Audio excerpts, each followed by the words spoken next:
Igor, how are things going? I'm super impressive. When you were talking a couple weeks ago about remote Ukraine, and certainly one of the things that I wanted to make sure we got covered on the call today. Give us an update. Yeah, well, me and my family are fine. Good. We That's important. currently we are in the more or less safe area. There is no active shooting around, just planes flying around, rockets bombing the city, but not active shooting. So that's our new definition of safe, being safe. Wow. Yeah. It's still very scary. How's everything going with remote Ukraine and Iman? It looks like you're on the call too. It'd be love to hear kind of an update. Yeah. Very happy to. I mean, you may have heard from Igor just now. I think I missed that call, but I thought it might be nice just to share a couple of stories of real people who've come through that might make it a little bit more real. So Igor has spoken to a couple of people recently who've used the platform, and it might be interesting to hear a little bit about their context. So just in a minute or so, Igor, if you wanted to share something. Okay, sure.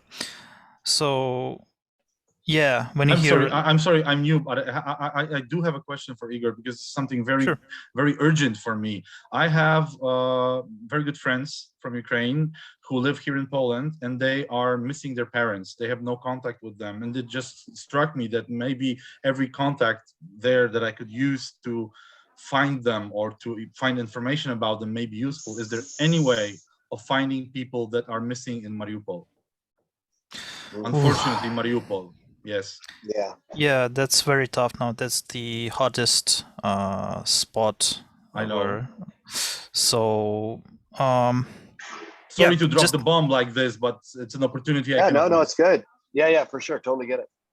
Yeah, just well, I personally don't have any connections, but there are, well, like it usually works like this. Someone posts, shares who they are looking for, like they missing their parents, and leave the phone number to contact to, and it's just shared across social media. And if there is someone who has contact, they connect. Sure. There is no official hotline you can call in and check. So yeah. Yeah, I know that. I thought that maybe there are some unofficial channels that are better than social media. So I'm not saying that your idea is wrong. Unfortunately, we already explored it, so this is something that we already did. Thank you for that.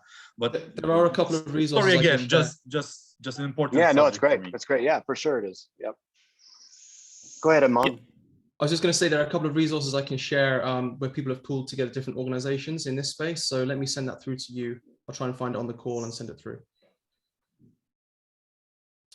But Igor, I think you were going to share. Do you want to share the Vadim story? Yep. Okay. So yeah, a couple of days ago, I think it was last week, I was speaking with Vadim. He's a regular guy from city near Odessa, and he was successful in finding job through our platform. So we contacted him and asked to share his story.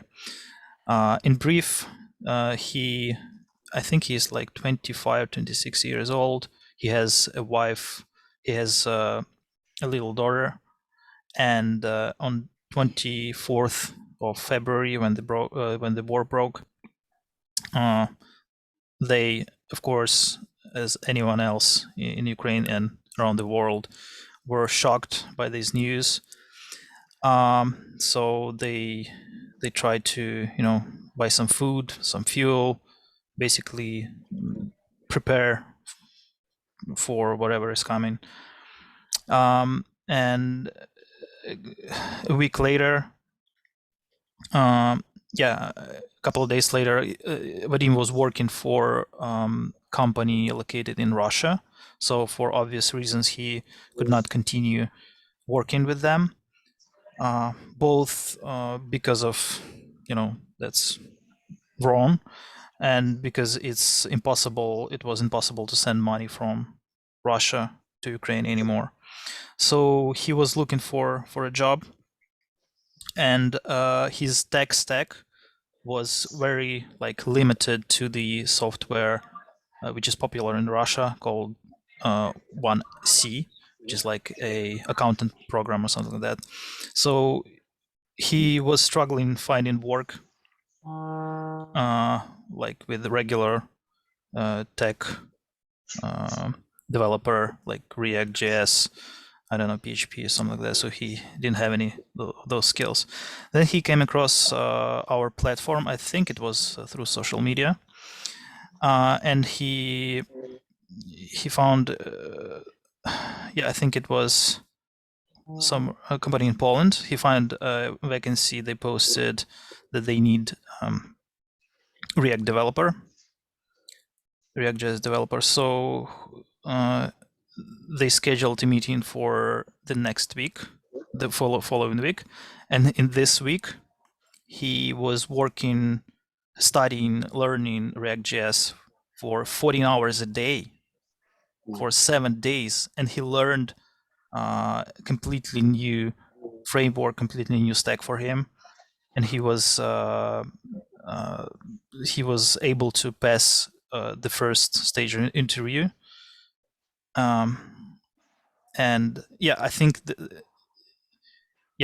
but on the second stage he didn't pass that, so he didn't get the job. But the second vacancy he responded to,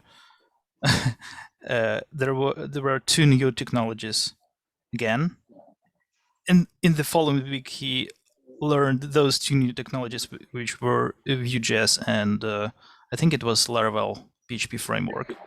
And for the second vacancy, he got the job. So and now he works, I think it was a week ago. So he's working with this new company. I think it is from Lithuania. Yeah. And yeah, so it was amazing, to speak with someone you actually helped in this crazy situation is happening around. And I was also amazed by the how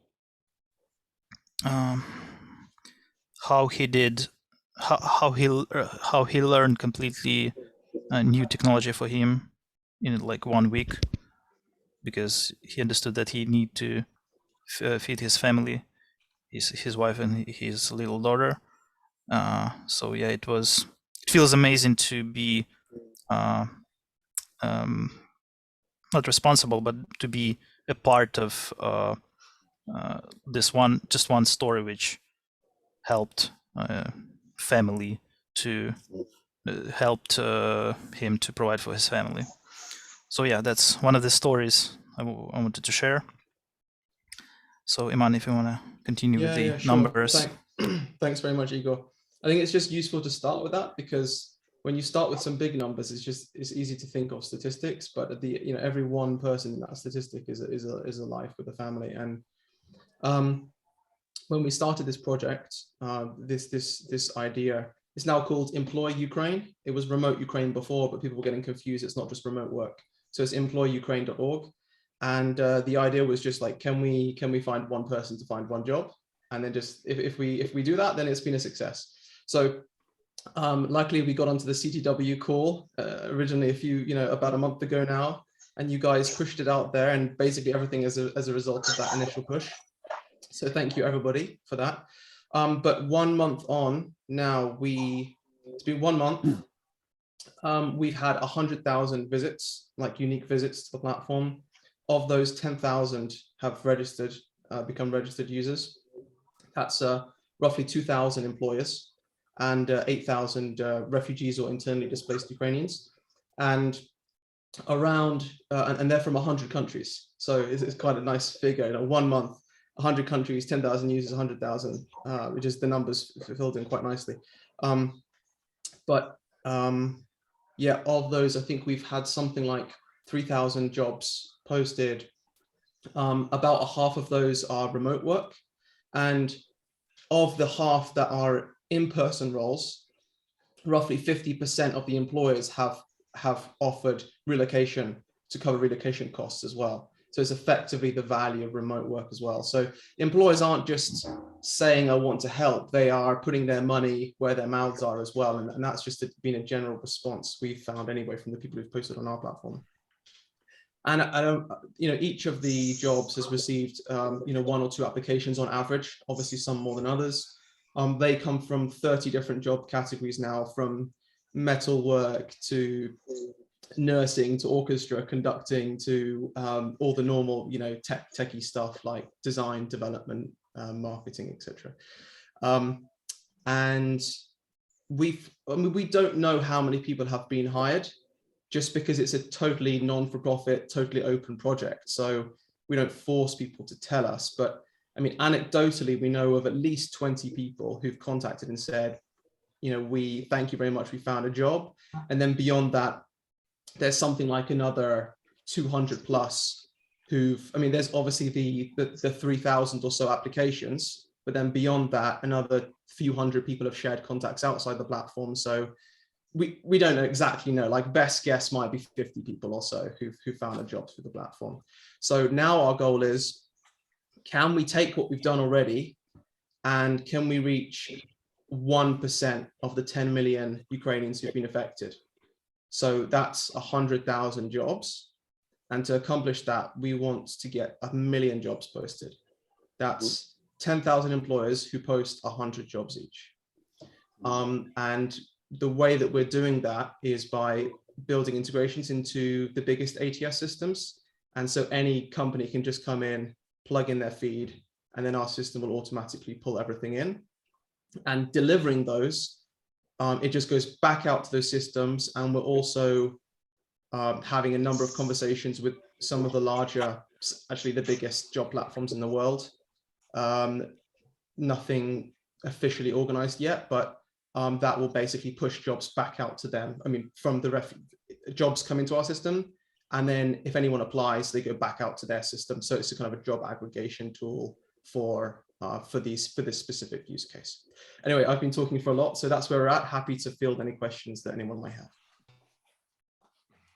That's really amazing, Aman and Igor. It's just so inspiring to see what you guys are doing, and just really amazing. And I feel very fortunate to be a part of this group, to be able to, put words into actions and have a conversation and get things done really, really quickly and help people out in desperate need. So thanks a lot for leading the charge and allowing us to be a part of the conversation and helping out however we can. Please call on the group more, however we can to help. Anything we can do, for sure. I know I told myself before this call that, really John Healy's in charge. He's running the CTW, hasn't just shut up. But sorry, John. This is so typical of me. I kind of just jump in, bull in China shop. But I got so excited and wanted to really connect with Igor and Aman on this. So maybe I'll, pass it back to you. And I know there's some new faces or some folks that haven't been on the call in a while. Maybe they could kind of jump in, those new faces. And then John, it's your program. So once again, apologies.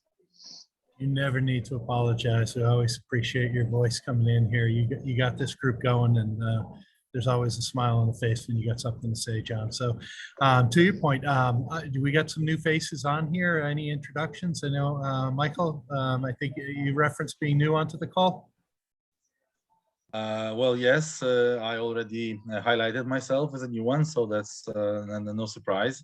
My name is Michał Czarnek. You may call me Mike, that's easier to pronounce. I'm from CXC Global. Connor Heaney is my boss. I believe that some of you, if not all, already met him. This is my first time here, so I'm listening, learning on how this presentation and how these meetings are going on. I'm responsible for sales for Poland, Germany, Poland, Germany, Czech, and Slovakia, and business development for CXC Global. My background is Adecco and many other organizations where I dealt with sales per se. products, services, B2C, B2B, direct, indirect. I have very large experience in managing, designing, and implementing sales solutions. Thanks. I know if there's any questions, I can answer. Privately, father of 3, an actor. I believe that's it. Good. Any other new faces who want to introduce themselves? Yeah, my name's Preston Mossman. I work for Koch Industries, which is basically like a industrial and software conglomerate out of the United States. Until Monday, I was responsible for all our gig economy and freelance activities, but excited to stay engaged. I'll be moving over to a product role, but just definitely a believer in this space, and was really excited to talk to John and Barry about the work they're doing and have the opportunity to network with all of you. So really looking forward to it. Excellent. Thanks, Preston. Anyone else got a story they want to tell or an introduction they want to? Ed, it's been a while since you've been on the call. It'd be great to hear from you. Ed Lee. Yeah, I mean, I think I might have missed 1 month last month, but I was on the previous 2. I work for MUFG. It's I guess the big conglomerate Japanese bank, 5th largest bank globally in terms of assets under management. So I work for the investor services portion of that bank. We're about 1,800 staffs across 16 locations, and roughly around 800 billion in terms of assets under management that we manage. So I'm part of the vendor management function. I look after everything kind of pre-contract sourcing, contract management, and the overall delivery from a vendor management standpoint. Based out of Toronto, and prior to this, I was in a similar function at Barclays Bank. And yeah, happy to connect with those that have similar interests here, and happy to be part of this dialogue. Thanks, John.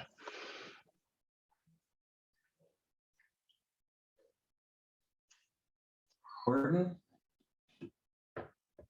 This is my second appearance. I think the last time I was here, you guys were talking about Ukraine as well, and I'm an investor. I know about John Windsor through the Harvard Business School cases. I was with Mark just now, and we found out that we connect through TEDx Foundation, but also through the Business of AI, which we both I attended. I'm a student of Kareem's there, and I would love to learn about more of these networks, because I believe the stuff that's happening in Ukraine will happen to Taiwan and mainland China and Hong Kong. So I do a community network kind of thing on health and wellness. I do a show, so I don't call it a gathering of people and putting it together.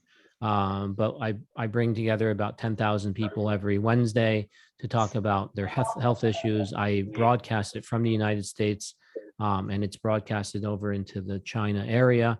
But because of the diaspora of what's happened in Hong Kong, they're spread out in the UK and other parts. I've got some listeners from Madagascar, so for example. So we talk about questions, and the title, or who I am, is I'm known as Dr. Crazy over there. So I put on this wig and make it fun.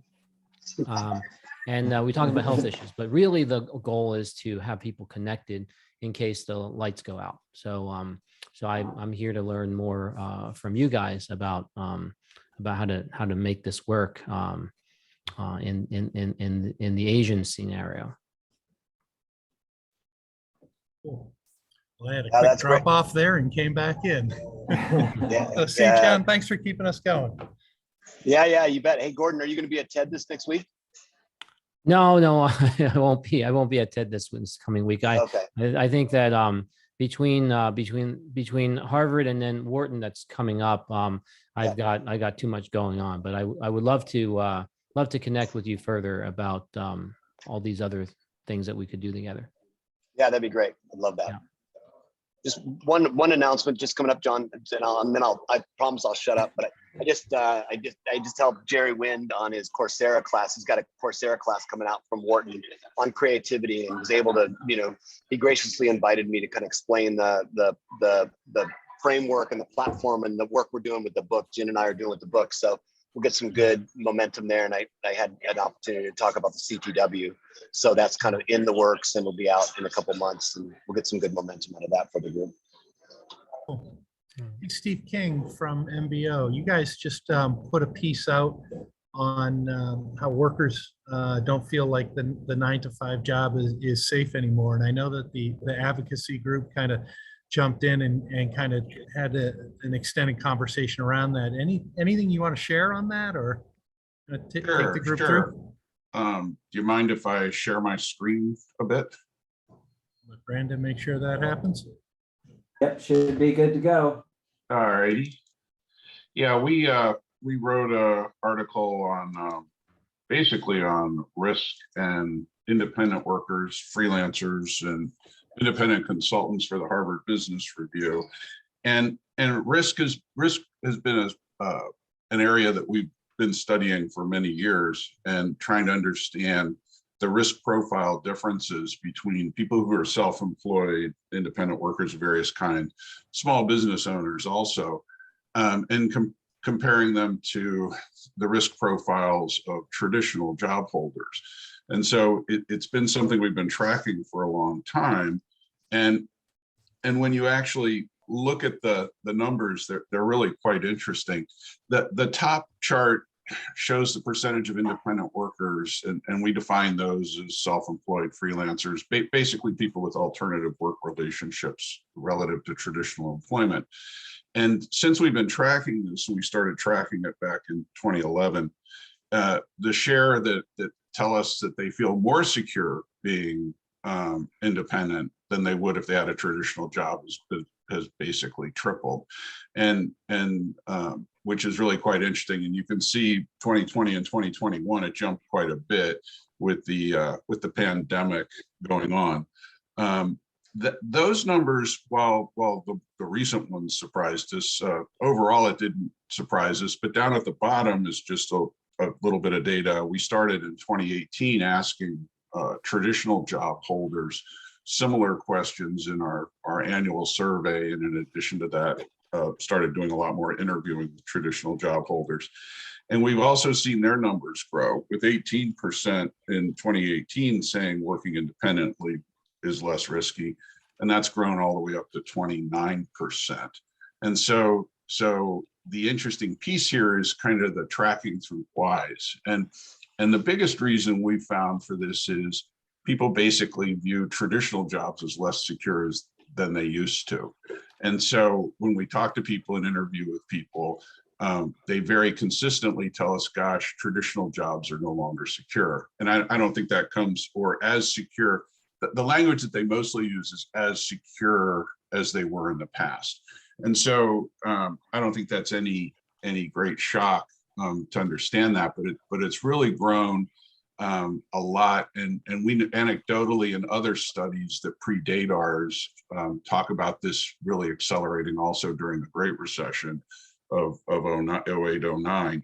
And that coupled with, 25 million Americans being laid off in one form or another, and the most recent pandemic-led layoffs, just has resulted in a lot of people saying, gosh, this isn't really very secure.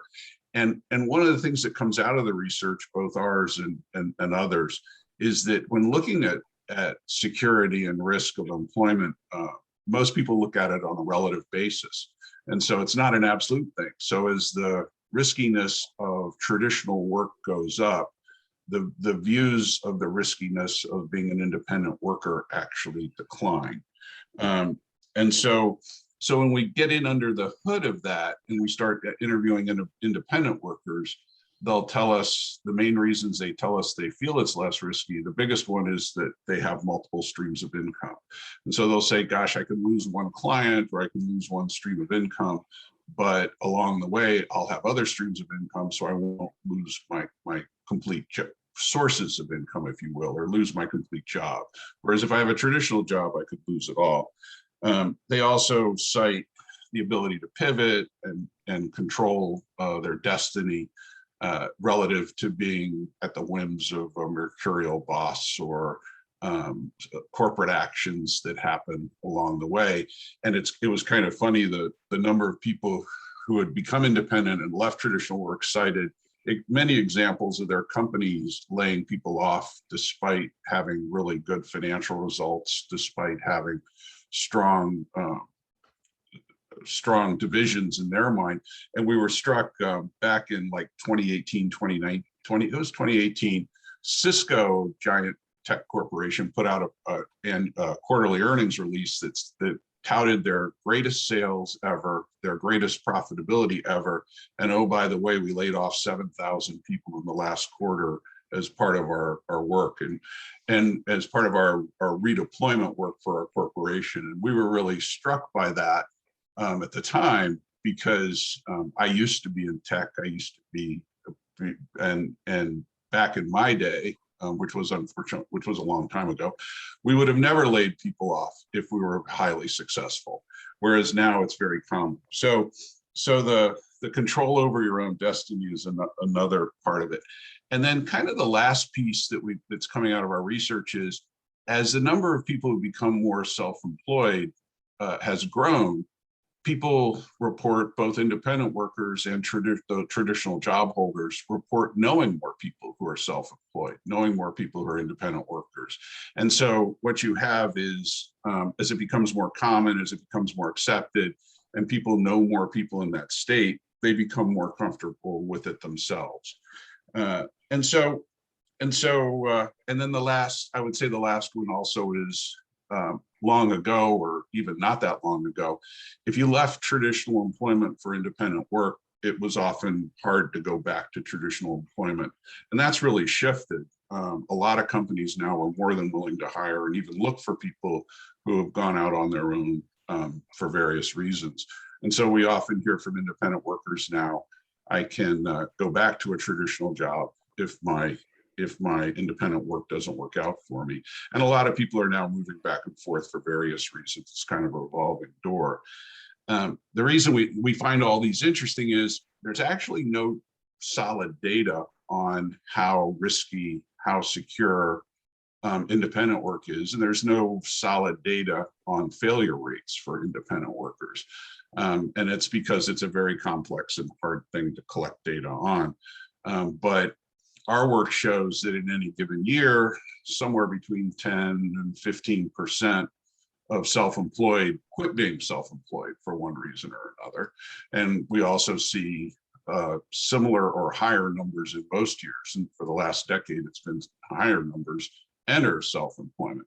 And so it has a very high churn rate naturally. And that makes trying to understand the actual risk of being self-employed very hard to measure. And so it's all perceptual, but the perception is on both sides that it's become less risky. And I think there is definitely evidence that it has become less risky, primarily because of the internet platforms, like the platforms that are being represented by the folks here, have made it easier to find customers, have made it cheaper to start your business, made it easier to manage your business. And so we actually do believe that it is likely less risky. There's just no solid data to support this. And in terms of why this matters, beyond the fact that, from our standpoint as researchers, we just think it's a really fun topic to research. The big matter here is, in our studies, we believe somewhere around 60% of Americans do not have good risk profiles relative to becoming self-employed. They're not willing to, they don't handle unpredictable income. They don't handle the risks of the various risks associated with being self-employed. And in many cases, don't really want to have that much control over the decision-making in their economic lives.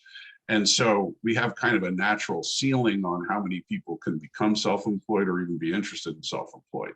And as we can move down the risk, hopefully the real risk and not just the perceived risk, we open the world up for more people to become self-employed and broaden the interest in self-employment.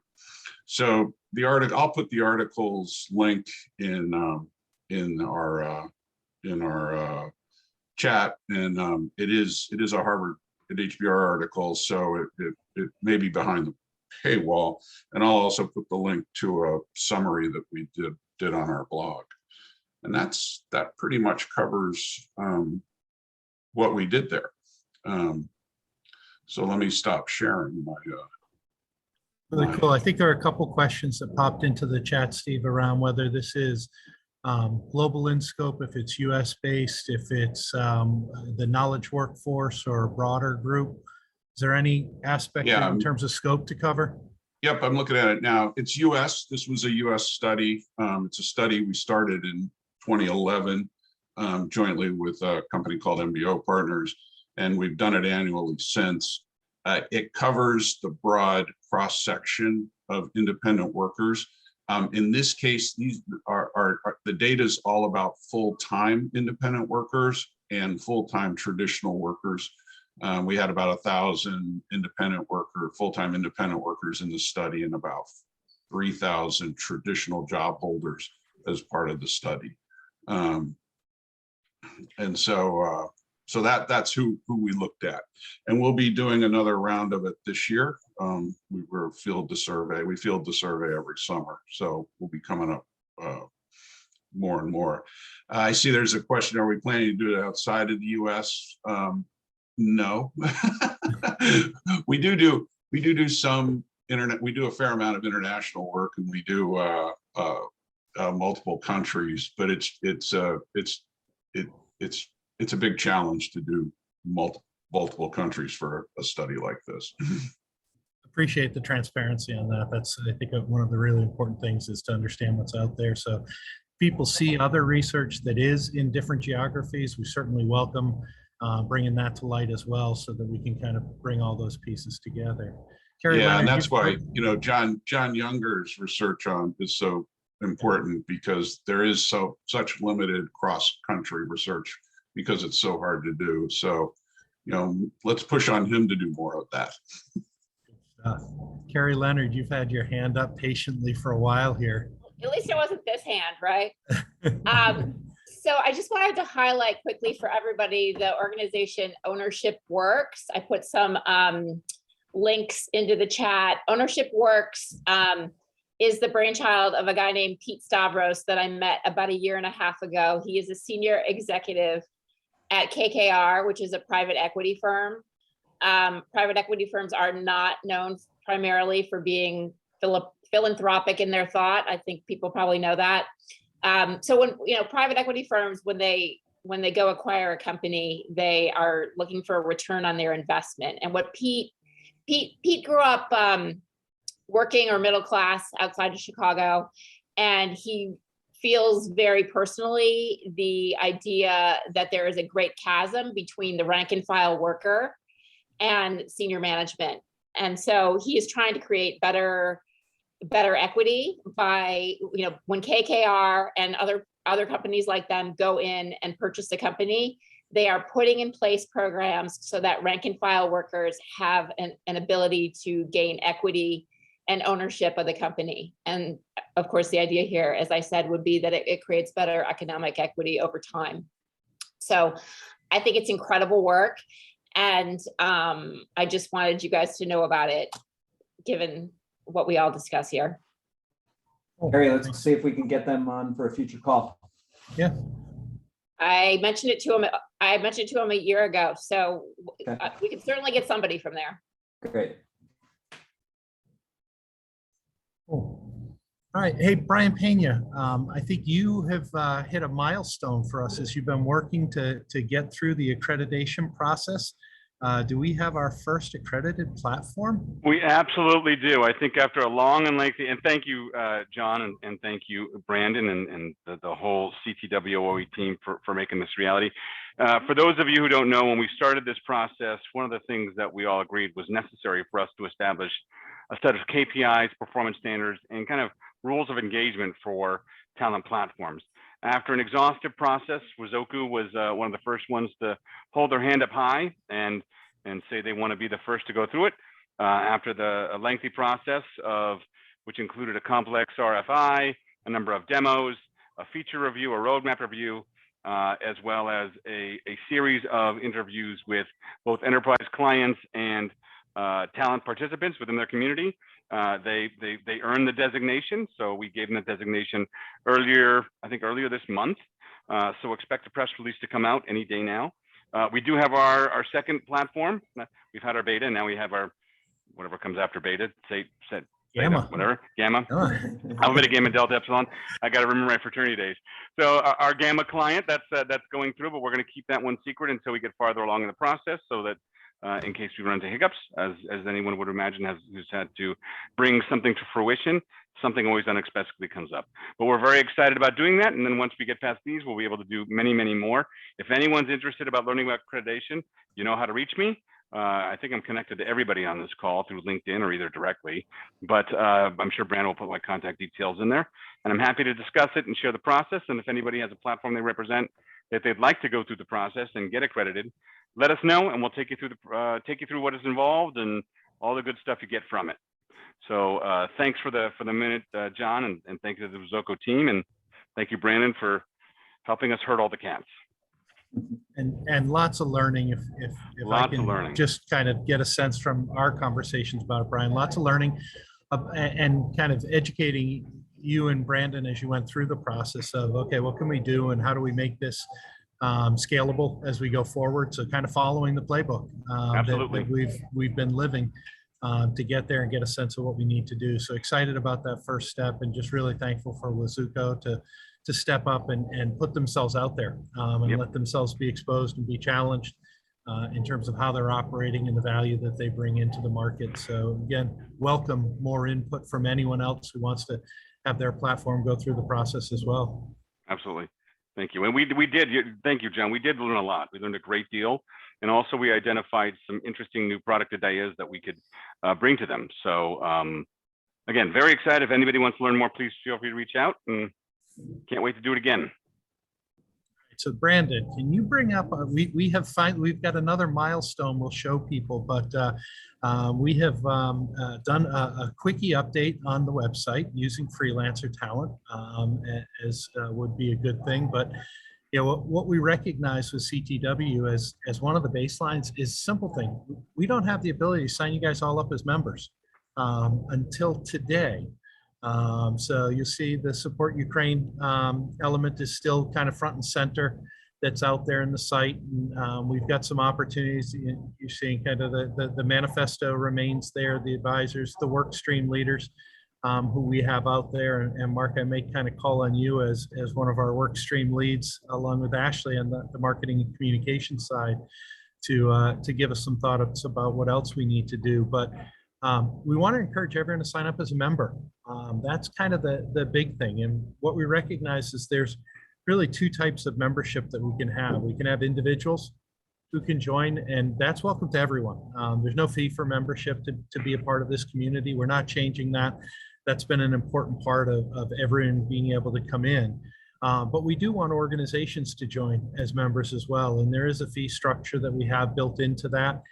We're building things out. We've tried to do it scalable. So whether you're a startup organization, whether you're a platform, whether you're an enabler, someone that's trying to build services specifically for the freelancer community, or if you're an enterprise, you're one of those organizations that wants to be known as being friendly to the freelancer community and welcoming open talent into the organization. You have your ability to kind of come in, join.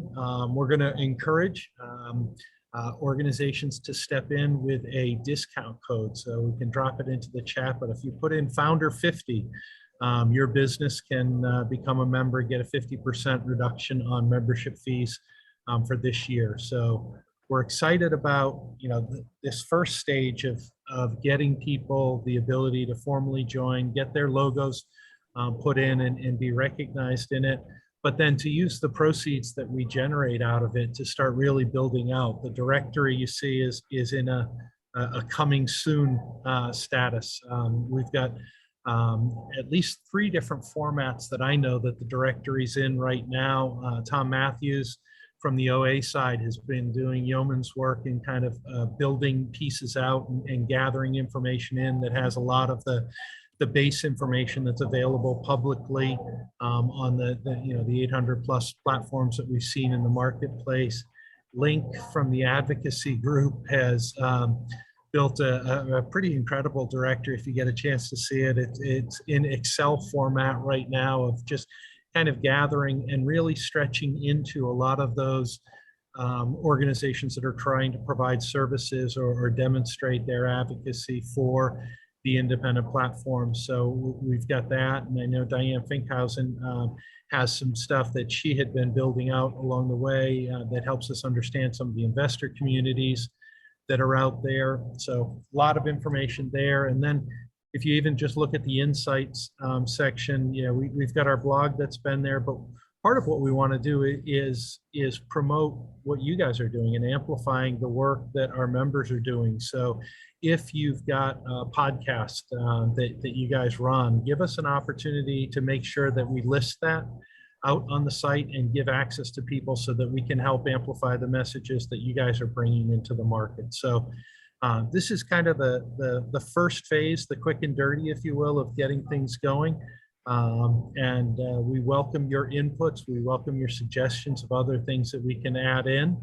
But would ask that you, we want to break the site. We wanted to have so many people signing in that we have struggles going through there. So encourage everyone to jump right in and do that.